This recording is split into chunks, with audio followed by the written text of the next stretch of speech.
How I got interested in resiliency was because I had so many women sitting before me, telling me about all of their horrible events in their life. And I would say, well, what did you learn from it? Nothing.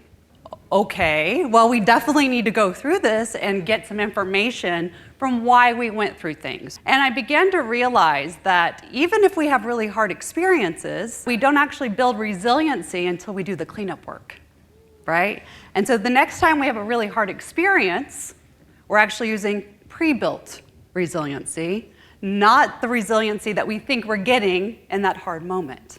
And so I really began to shift my mindset and really began to look at what mindfulness can do for us. I always ask this question, and I don't have anyone yet at this point who has raised their hands, but maybe it's here. How many of you have had a perfect life? Okay, so no rare unicorns in the room. Okay, good.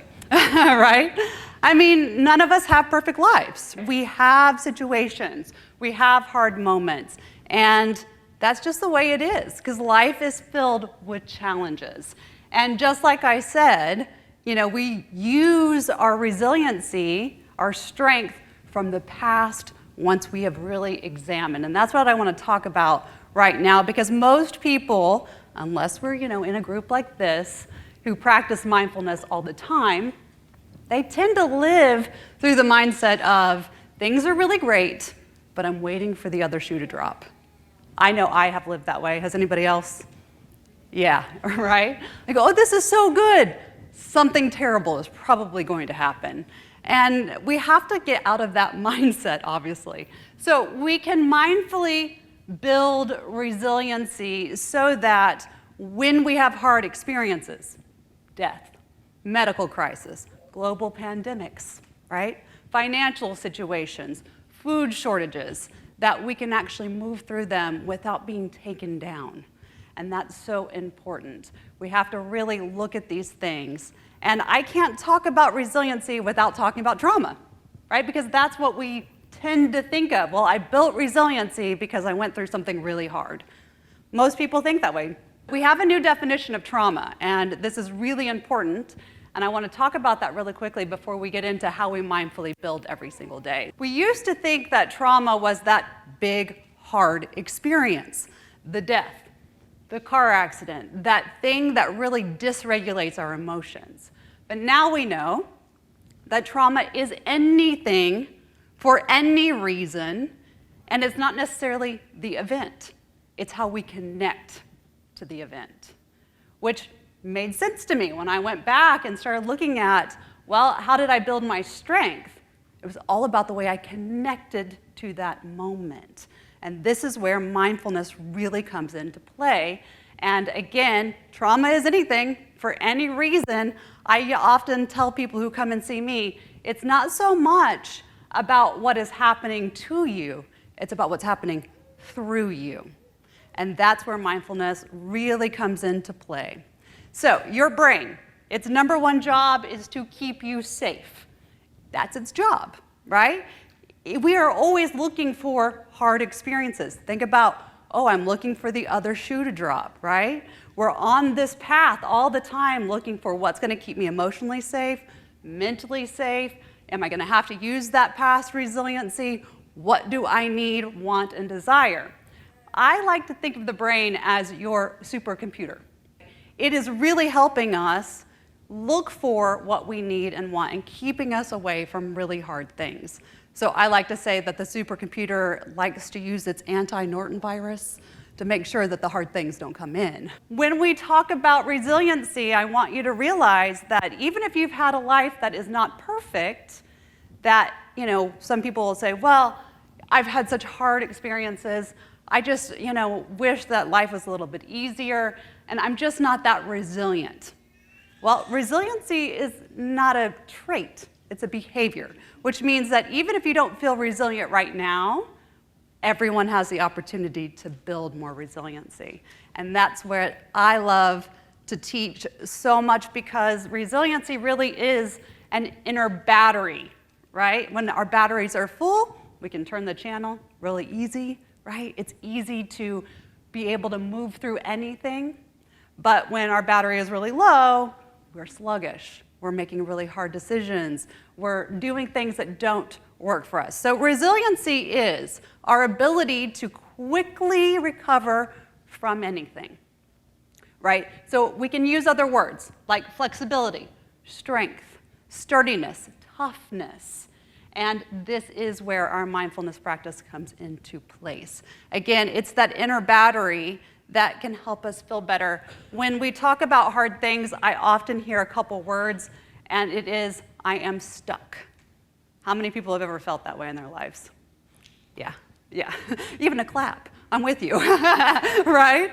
We all feel that way, but we can build it, we can change it, and we don't have to be stuck. So when we're building daily resiliency, we look for three things. We have to have three things in place, and then I'm going to give you some practices, and then I'm going to teach you a quick breath technique that you can use anywhere, and it is very important. So the first thing that we have to do is look at our patterns. We have to look at it in the 5 things, the 5 governing places in our lives. So mental, emotional, spiritual, physical, and financial, right? So we have to look at our patterns if we're going to build daily resiliency. 2, we have to look at our habits and our disciplines. I once said to somebody, I can tell you with exact certainty how you will handle a situation based on your daily habits. And they said, no, you can't. It's not possible. I said, well, tell me about your daily routine, right? Well, I go to work, I get up, I get the kids off, out the door, go to work, I come home, and I sit down on the couch. I just kind of wait for the day to end. I'm like, okay, that's most people, right? That's most Americans at this point. I said, okay, so you're not engaging with anybody else? No. You're not doing any physical activity? No. No spiritual activities? No. Anything that could help you in a moment of shocking change? No. So, do you think that I can tell you with exact certainty that your habits are not going to be able to get you through a hard moment? So if we engage in our lives and change our habits, change our disciplines, guess what? We are more resilient. Because again, we think that trauma is the only way that we have the ability to get through anything, and that's not the truth. We have the ability to daily check in and change the story that we tell ourselves. The third thing that we're going to do is we're going to look at the first 2 awarenesses and put them into action through our goals, actions, and intentions. So the first way that you can build daily resiliency is to build it into your calendar. A personal quote that I live by is by the late Stephen Covey, and he says, don't prioritize your schedule, schedule your priorities. I live by that, right? So what you can do is create mindful blocks in the natural parts of your day. That's the morning, your lunch, and your evening times. And what we want to do here is we want to check in with our thought process. How many of us are in that stage of our lives where things kind of disrupt us a little bit and it tanks us all the way down for the rest of the day, right? I had this hard moment. That's it. The rest of the day was awful. Well, does that help your battery go up where you know that you can handle the next moment? Or does it decrease your battery and then everything from there falls apart? We're going to talk about a quick check-in for your thought process in just a moment, but I want you to think about scheduling resiliency, checking in. How do I feel? How has the day been? Am I good? Are things good or are things bad? And if you check in and you know that things aren't good, guess what? I can clean it up right then. Because remember, I told you that resiliency is used once we look at what's going on and how we feel so that we can take the strength of what we need out of that to use it for the next thing, right? So that's very important. We want to look at everything that's not working for us in real time. So I told you I'd give you a quick little exercise. If you're having a bad day, something terrible has happened, I want you to stop and check in with yourself. Practice is very simple, and this is a thought behavior that we can really put into place. So we're going to talk to our supercomputer. What are we feeling? Well, what's causing me stress, right? Let's say the thought comes to our mind, I am stressed. Let's break it down. We're going to remove the emotion. Anytime that you are talking to yourself or someone else and you use the words I feel, you're using emotion. And emotions are not facts. They never have been, they never will be. And the reason why is my connection to stress is different than your connection to stress. My connection to the definition of stress is different than yours. And so remove the I feel, and I want you to get down to just the facts. Well, I'm stressed because my schedule is overloaded. Well, is that something that I did to myself? Probably, right? And so get down to this happened, and then this happened, and then that occurred. And then if you want to bring the emotions back in, you're more than welcome to. But I want you to get down to just the facts, because what happens is you become very clear about what you're feeling. And when you become very clear about the thoughts and the feelings, you can move into a new action. And every time that we're talking about building resiliency, it is an action. So it's very important. Always ask yourself this last question, and it is this thought true? That will also help you build daily resiliency. So I told you that we were going to do another thing, which is review our habits and our disciplines. Most people live their lives on autopilot. How many of us have gotten into the car and driven to the store, to work, and have no idea how we got there? I've done it, right? As mindful as I am, as I practice, as I teach, I have done it, and I think, oh my gosh, that is so scary. But we all do it, right? And so we have to begin to really look at our daily habits. Are we going to work? Are we not scheduling that time to check in? Are we not practicing anything that helps us physically? Are we not engaging in some mindfulness? What is it, right? What are we doing? And so if we look at our habits and our disciplines, we can start doing the opposite. This feels very counterintuitive to a lot of people. And it's something that I really or encourage you to engage in. So if you are going home after work and I'm so tired, well, what's the opposite of that? Is there something that you can do that may be 10 minutes, long, that will help increase that energy? And when you tell your brain, the supercomputer, wow, you know what, I was tired, but I actually went out and took that 10, 20-minute walk. Wow, I really can do this. Whether you realize that or not, that is a resilience-building exercise, right? Because you're telling your brain, I couldn't do this, but look at me, I did. And that's really important. So we have to get out of autopilot, stop engaging in the unhelpful behaviors, and that's really simple to say, right? Well, just stop doing it, you'll be fine. That doesn't really work that way, right? So we begin to look at that daily schedule again and say, what did I spend my time on? What worked in my life? What didn't? And we begin to use the opposite. This is why we build on these behaviors, and we're looking for the positive outlets. And then 3 is action. So I don't know how familiar you are with cognitive behavioral therapy, but the base of it is that we really drive our lives through our thoughts. And the lifespan of a thought is the thought comes in, I feel broken. Our emotional body rises, and then it drives us into action.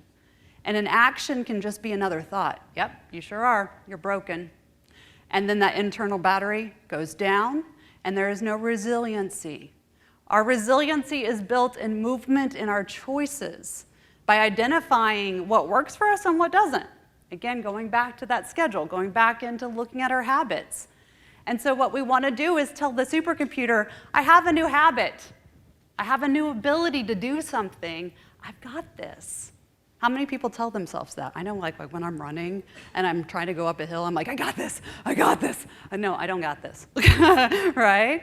But we want to tell our computer that we can change our habits. So some of the supporting actions that you can do to really build daily resiliency and to tell the supercomputer you do have this is to look at some of these exercises. The first one is to recognize the signs of your stress and then remove it.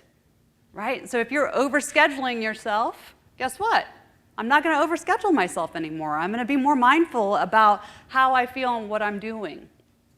And really get into a place that you're building resiliency by saying, I don't have a to-do list that's 500 pages long. Instead, I have a to-do list that's 5 workable pieces, And now I know that I have the ability to show up for myself.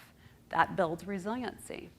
So strength, strengthening the relaxation response. I'm going to teach you a quick breathing exercise in a minute, but if you're not practicing at least 10 to 20 minutes every single day, whether it's meditation, mindfulness, or breathing, you're really cheating the supercomputer out of a habit that can help you in hard times.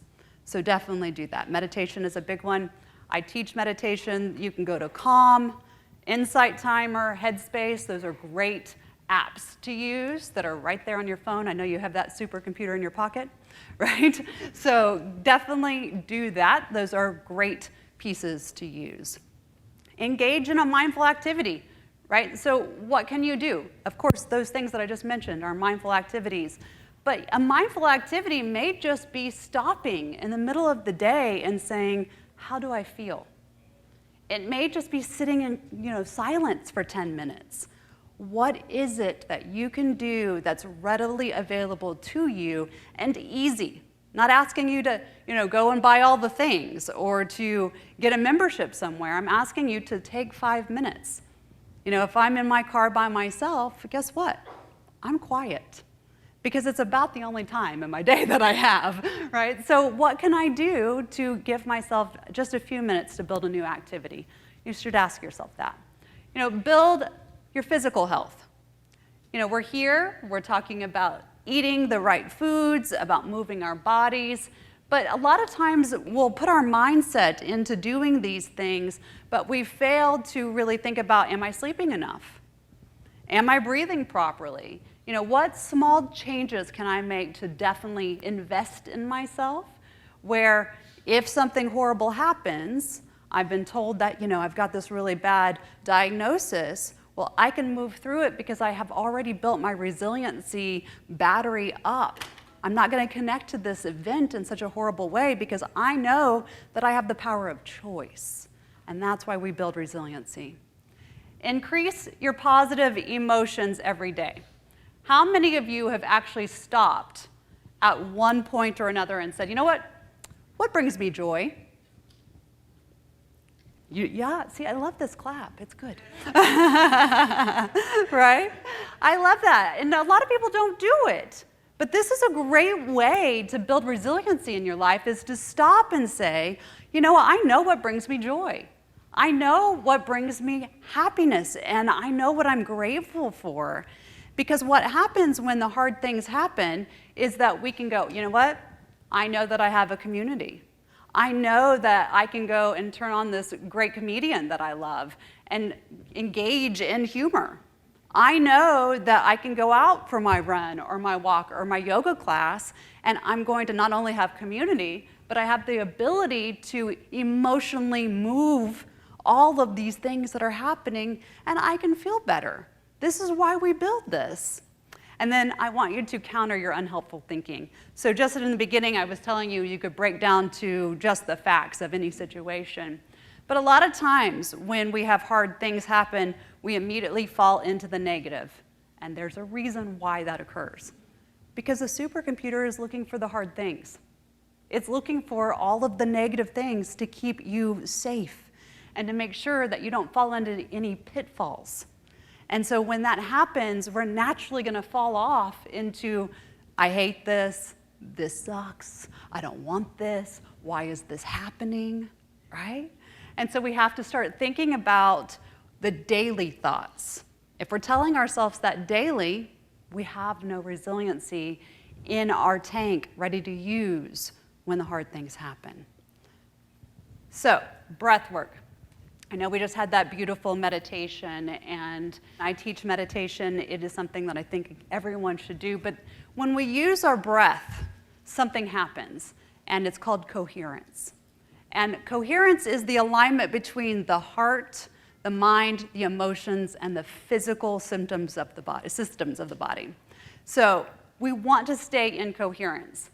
In Heart Math, if you're not familiar with it, it's a beautiful study about how our physical systems really get out of alignment when we have hard moments. And we all know that, right? So when we're nervous, our hands shake. When we have a shocking phone call, our heart will drum, right? We know what it feels like to have that shock to the system.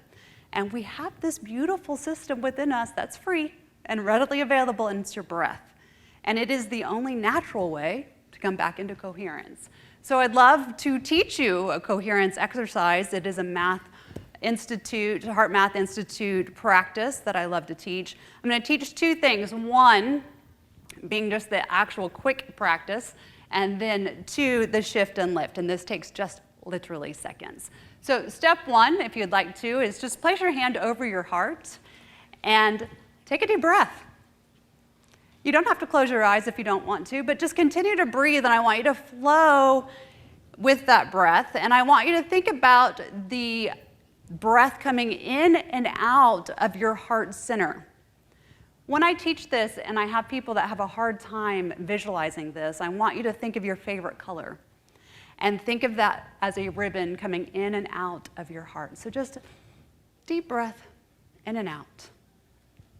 What's happening is your nervous system begins to say, oh, I can just slow down for just a moment. That's all there is to it. There's nothing more than staying connected, heart, mind, body, soul, and just breathing. And you do this for as long as needed. And then shift and lift takes that just another step further, and you can activate the brain, the supercomputer, to really pull in gratitude, genuine connection for the stop, for that moment, to listen to your body and saying, I'm building and using my resiliency. And so continue to do that. Breathe.